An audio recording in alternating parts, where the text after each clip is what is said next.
the Honorable Prime Minister, and then we'll call Sharad Rao ji. आदरणीय सभापति जी, आज इस सदन की शोभा बढ़ाने वाले,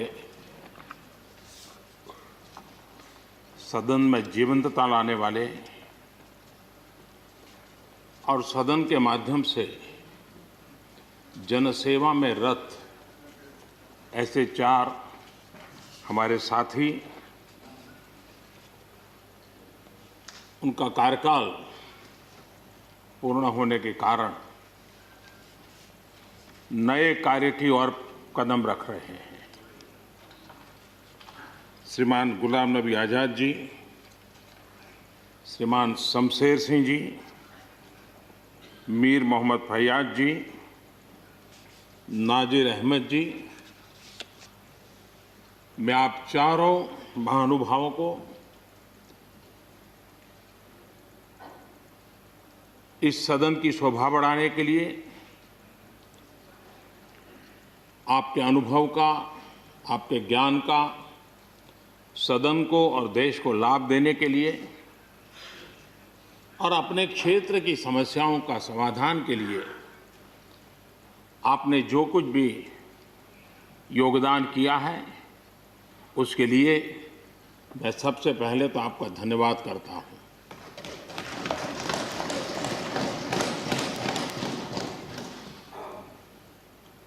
मीर मोहम्मद जी और नाजिर अहमद जी, ये दोनों ऐसे साथी, सदन में शायद उनकी तरफ बहुत कम लोगों का ध्यान गया होगा, लेकिन कोई भी सत्र ऐसा नहीं होगा कि जिनके साथ मुझे मेरी चैम्बर में बैठ कर के अलग अलग विषयों पर सुनने का, समझने का मौका न मिला।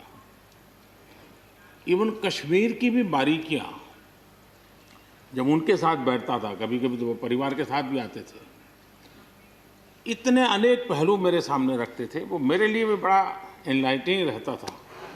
तो मैं हमारे इन दोनों साथियों का, जो मेरे साथ व्यक्तिगत रूप से नाता रहा और जो जानकारियां मुझे वो मिलती थी, मैं उसके लिए उनका हृदय से आभार भी व्यक्त करता हूं। और मुझे विश्वास है कि उनका कमिटमेंट और उनकी क्षमता, ये दोनों देश के लिए और विशेष करके जम्मू कश्मीर के लिए काम आएगी। देश की एकता, देश के सुख शांति वैभव को बढ़ाने में काम आएगी, जब मुझे पूरा विश्वास है। हमारे एक साथी शमशेर सिंह जी, अब तो याद भी नहीं रहा कितने सालों से मैं उनके साथ काम करता रहा हूं, क्योंकि मैं संगठन की दुनिया में का इंसान रहा, इसी क्षेत्र में मैं काम करता था। कई वर्षों तक जम्मू कश्मीर में भी काम करने का मौका मिला। तो मेरे साथी कार्यकर्ता के रूप में कभी एक स्कूटर पर ट्रैवल करने का मौका मिलता था। बहुत छोटी आयु में जो इमरजेंसी में जेल में गए, उसमें शमशेर सिंह जी थे। और इस सदन में शमशेर सिंह जी की उपस्थिति 96% है। ये अपने आप में, यानी जो दायित्व जनता ने उनको दिया, उसको बिल्कुल 100% निभाने का प्रयास। मृदुभाषी हैं, सरल है, और मुझे विश्वास है कि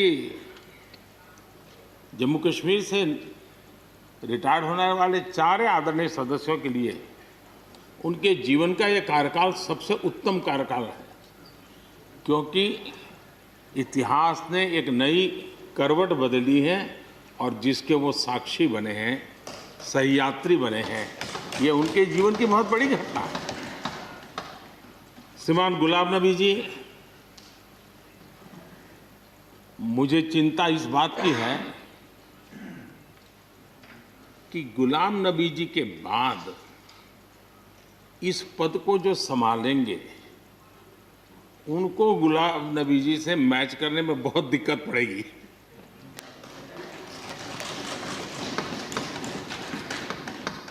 क्योंकि गुलाम नबी जी अपने दल की चिंता करते थे, लेकिन देश की और सदन की भी उतनी ही चिंता करते थे। ये छोटी बात नहीं है जी, ये बहुत बड़ी बात है जी। वरना अपोजिशन के लीडर के रूप में अपना दबदबा पैदा करना, ये सब मोह किसी को भी हो सकता है, लेकिन उन्होंने सदन से, मैं शरद पवार जी को भी इसी कैटेगरी में रखता हूं, वे सदन की और देश की चिंता को प्रायोरिटी देने वाले नेताओं में से रहे। गुलाम नबी जी ने बखूबी इस काम को निभाया है। मुझे याद है इस कोरोना काल में मैं एक फ्लोर लीडर्स की मीटिंग कर रहा था, तो उसी दिन गुलाम नबी जी का फोन आया। तो मोदी जी, ये तो ठीक है आप करते हैं, लेकिन आप एक काम कीजिए, सभी पार्टी लीडर्स की मीटिंग जरूर बुलाइए। मुझे अच्छा लगा कि उन्होंने पार्टी लीडर्स के साथ, सभी पार्टी अध्यक्षों के साथ बैठने का मुझे सुझाव दिया, और मैंने उस मीटिंग को किया भी। वो गुलाम नबी जी के सुझाव पर किया था, और मुझे कहने में, यानी इस प्रकार का संपर्क, और उसका मूल कारण है कि उनको दोनों तरफ का अनुभव रहा है, सत्ता दल का भी और विपक्ष का। 28 साल कार्यकाल, ये अपने आप में बहुत बड़ी बात होती है जी। बहुत साल पहले की बात है, शायद अटल जी की सरकार होगी, मुझे याद नहीं रहा। मैं यहाँ सदन में किसी काम से आया था, मैं तो तब राजनीति में नहीं था, ये इलेक्टोरल पॉलिटिक्स में नहीं था, मैं संगठन का काम करता था। तो मैं और गुलाम नबी जी ऐसे ही लॉबी में गप्पे मार रहे थे। अब जैसा पत्रकारों का स्वभाव रहता है, बराबर नज़र लगाए बैठे थे कि ये दोनों का मेल कैसे हो सकता है। हम हंसी खुशी से बातें कर रहे थे, तो हम जैसे ही निकले तो पत्रकारों ने घेर लिया। गुलाम नबी जी ने बहुत बढ़िया जवाब दिया था। वो जवाब हम लोगों के लिए बहुत काम आने वाला है। उन्होंने कहा, भाई देखिए, आप लोग हमको अखबारों में या टीवी माध्यमों में या पब्लिक मीटिंग में लड़ते झगड़ के देखते हो, लेकिन सचमुच में इस छत के नीचे हम जैसे एक परिवार का वातावरण कहीं नहीं होता है। इतनी हमारी आत्महत्या होती है, इतने सुख दुख होते हैं। ये जो स्पिरिट है, वो स्पिरिट अपने आप में बहुत बड़ी बात होती है। गुलाम नबी जी का एक शौक शायद बहुत कम लोगों को पता होगा, और कभी उनके साथ बैठोगे तो बताएंगे। हम सरकारी बंगलों में रहते हैं, तो बंगले की दीवारें, अपना सोफा सेट, उसी के आसपास हमारा दिमाग रहता है। लेकिन गुलाम नबी जी ने उस बंगले में जो बगीचा बनाया है, यानी एक प्रकार से कश्मीर की घाटी की याद दिला दे, ऐसा बगीचा बनाया है। और इसका उनको गर्व भी है, वो समय देते हैं, नई नई चीज़ें जोड़ते हैं, और हर बार जब कंपटीशन होती है तो उनका बंगलो नंबर 1 ले आता है। यानी अपने सरकारी जगह को भी कितने प्यार से संभालना, यानी बिल्कुल मन से उन्होंने इसको संभाला है। जब आप मुख्यमंत्री थे, मैं भी एक राज्य का मुख्यमंत्री के नाते काम करता था, हमारी बहुत गहरी निकटता रही उस कार्यकाल में। शायद ही कोई ऐसी घटना मिल सकती है कि जबकि हम दोनों के बीच में कोई संपर्क सेतु न रहा हो। एक बार गुजरात के यात्री, क्योंकि जम्मू कश्मीर में जाने वाले टूरिस्ट में गुजरात बहुत बड़ा नंबर रहता है, और टेररिस्टों ने पर हमला कर दिया। करीब 8 लोग शायद मारे गए। सबसे पहले गुलाम नबी जी का मुझे फोन आया।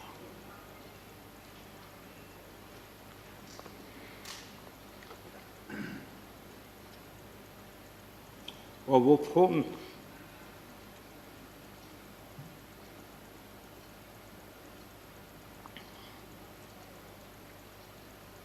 सिर्फ सूचना देने का नहीं था,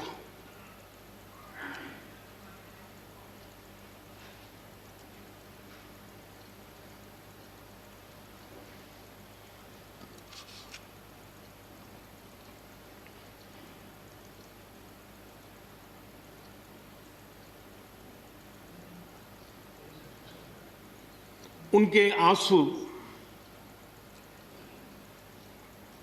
रुक नहीं रहे थे। फोन पे उस समय प्रणब मुखर्जी साहब डिफेंस मिनिस्टर थे। मैंने उनको फ़ोन किया, मैंने कहा साहब अगर फोर्स का हवाई जहाज़ मिल जाए इन डेड बॉडी को लाने के लिए। रात देर हो गई थी। प्रणब मुखर्जी साहब ने कहा आप चिंता मत कीजिए, मैं करता हूँ व्यवस्था। लेकिन रात में फिर गुलाम नबी जी का फोन आया। वे एयरपोर्ट थे।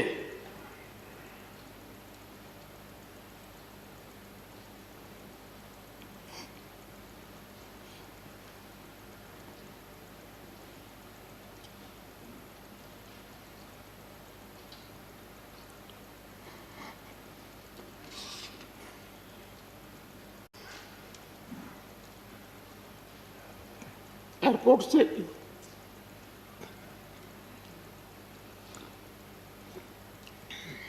उन्होंने मुझे फोन किया और जैसे अपने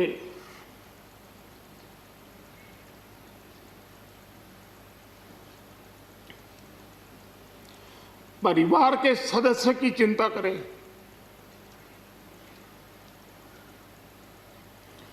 वैसी चिंता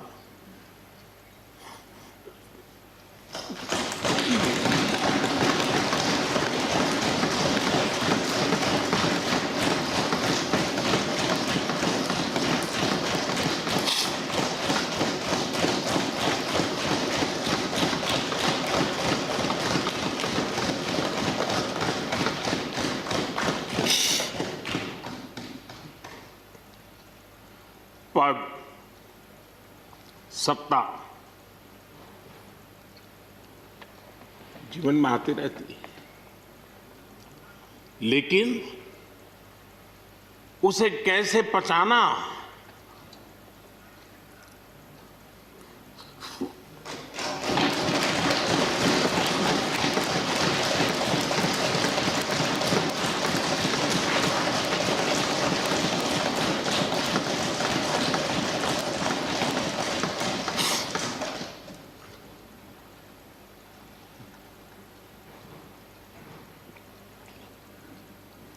मेरे लिए बड़ा भावुक पल था।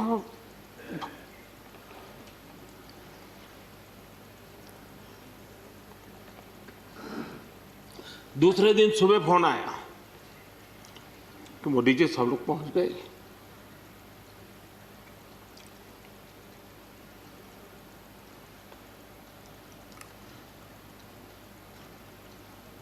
इसलिए एक मित्र के रूप में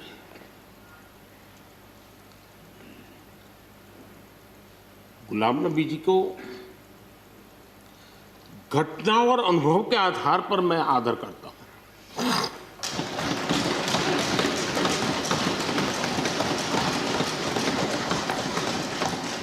और मुझे पूरा विश्वास है कि उनकी सौम्यता, उनकी नम्रता, इस देश के लिए कुछ कर गुजरने की उनकी कामना, वो कभी उनको चैन से बैठने नहीं देगी।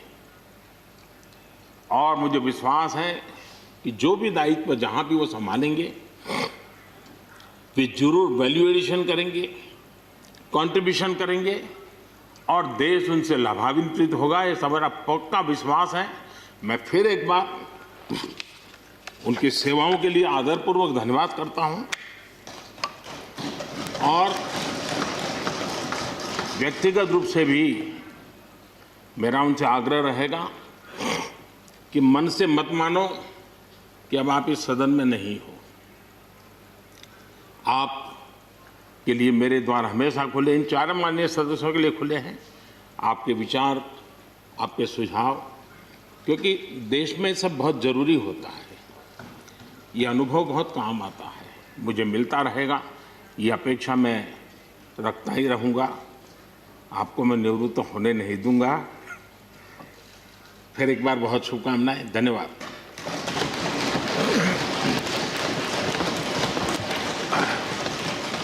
धन्यवाद प्रधानमंत्री जी। सरळ महाराष्ट्र टाइम्सचं यूट्यूब चॅनल सबस्क्राईब करा आणि लेटेस्ट अपडेटसाठी बेल आयकॉनवर क्लिक करा.